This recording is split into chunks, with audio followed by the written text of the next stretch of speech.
আপনারা যদি কোথাও রাইডিংয়ে যাবেন ভাবেন তাহলে এই ভিডিওটা আপনাদের জন্য। কারণ রাইডিংয়ে যাওয়ার আগে যেসব সেটিংসগুলো বাইকে করিয়ে রাখা উচিত সেগুলোই আপনাদের আজকে আমি দেখাবো। প্রথম, হ্যাজার্ড।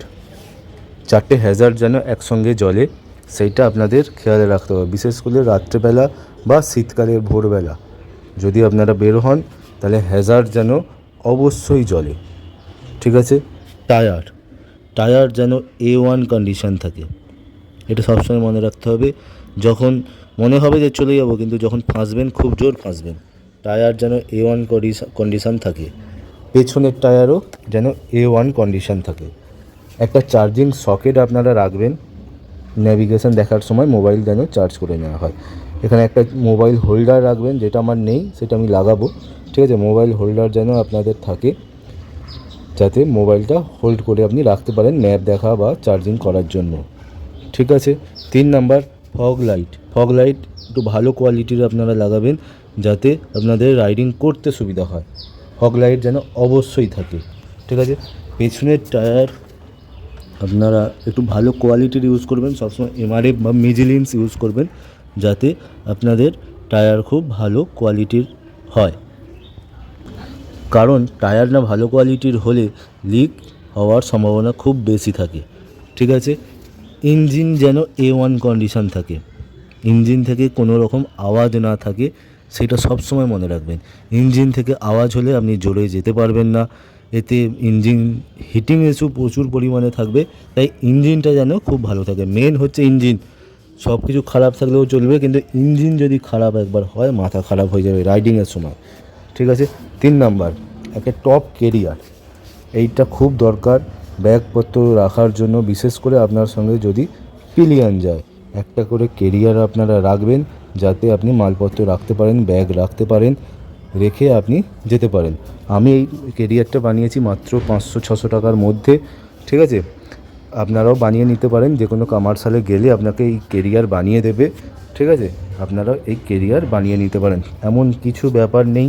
এই কেরিয়ার বানানোর জন্য কলকাতাতেও বানায়, 2000 থেকে 2500 বা 3000 পর্যন্ত নিতে পারে, আপনারা সেখান থেকেও বানাতে পারেন। আপনার পয়সা অনুযায়ী আপনি আপনার বানিয়ে নেবেন। ঠিক আছে। আমি এটা খুব কম পয়সায় বানিয়েছি, কারণ আমার বাজেট খুব লো, সেই জন্যেই। আর বিশেষ করে যারা শাইন গাড়ি নিয়ে যাবেন তাদের একদিকে খুবই ভালো, কারণ মাইলেজটা দারুণ পায় শাইন গাড়িতে। ঠিক আছে। এবং পিক আপও এর দারুণ। এর কিছু কিছু জিনিস আপনাদের আমি বলে রাখি, যেইগুলো আপনাদের রাইডিংয়ের সময় প্রচুর কাজে লাগবে। এখানে ব্যাটারি থাকে, এটা দেখিয়ে দিই, এখানে ব্যাটারিটা থাকে। ঠিক আছে। এই ব্যাটারির পাশেই, আমি এটা খুলে এখন দেখাতে পারছি না, ব্যাটারির পাশেই কিন্তু এখানে ফিউজ বক্স থাকে। যেই দিকটা ব্যাটারি থাকে এই দিকেই ফিউজ বক্স থাকে। এখানে এক্সট্রা করে 2টো ফিউজ দেওয়া থাকে, একটা 20 অ্যাম্পিয়ার, একটা 7.5 অ্যাম্পিয়ারের। ঠিক আছে। এখানে ইসিউ থাকে, এখানে আপনারা কোনো দিন কিছু ছেড়খানি করবেন না। যদি দরকার পড়ে আপনি এটা সার্ভিস সেন্টারে বা কোনো ভালো মেকানিকের কাছে নিয়ে গিয়ে দেখাবেন। যদি ফিউজ উড়ে যায় আপনারা নিজেরাই সেটা খুলে লাগাতে পারবেন, কারণ হচ্ছে ওখানে এটা এমন কিছু ব্যাপার নয়, আপনারা সিট খুললে আর ওখানে একটা স্ক্রু খুললেই আপনারা পেয়ে যাবেন। ঠিক আছে। এমন কিছু ব্যাপার নয়।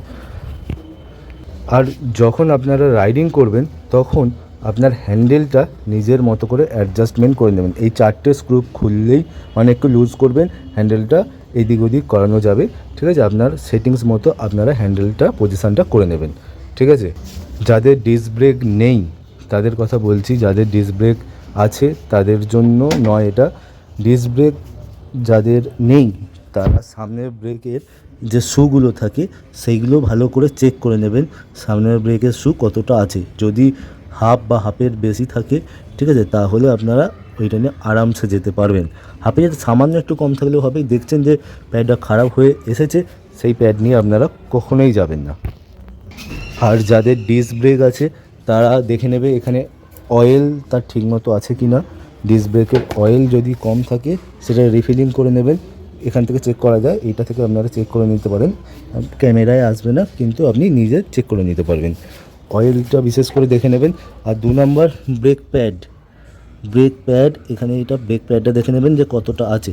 যদি হাফ বা হাফের বেশি থাকে, ঠিক আছে, তাহলে আপনারা সেটা রাখতে পারেন, না হলে কিন্তু আপনি সেটা চেঞ্জ করে দেবেন। আর 2 নাম্বার, একটু ব্রেকের মানে যে লিভারগুলো থাকে সেগুলো একটু গ্রেসিং করে নেবেন, তাতে আপনার ব্রেক ধরতেও খুব সুবিধা হবে এবং মানে মানে ব্রেকটা হার্ড হবে না।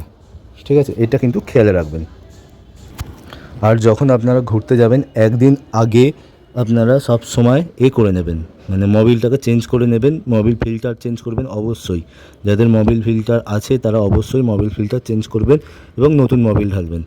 আরেকটা জিনিস আপনাদের আমি বলে রাখি, এটা খুব ইম্পর্টেন্ট জিনিস, সকার অয়েল।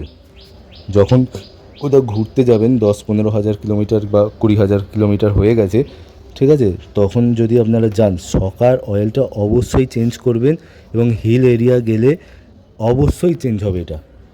সকার অয়েল আপনারা চেঞ্জ করে নেবেন যাতে আপনার হ্যান্ডেলিং খুব ভালো হয় এবং স্মুথ রাইডিং হয় এবং মানে সকারটা খুব ভালো কাজ যেন করে।